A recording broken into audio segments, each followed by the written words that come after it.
İşi yaxşı görmək üçün gili elə nəmləndirmək lazımdır ki, nə bərk olmasın, nə də yumşaq olub dağılmasın.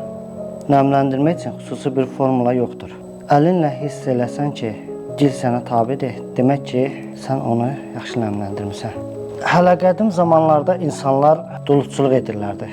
Yeganə bir sahə də bu idi. Sonradan insanlar misi, tuncu və dəmiri ram etməyə başladılar. Düzdür, həmən qablar möhkəm olsa da, amma estetika və gözəllik baxımından duluzçuluq qablarına tələbat davam edirdi.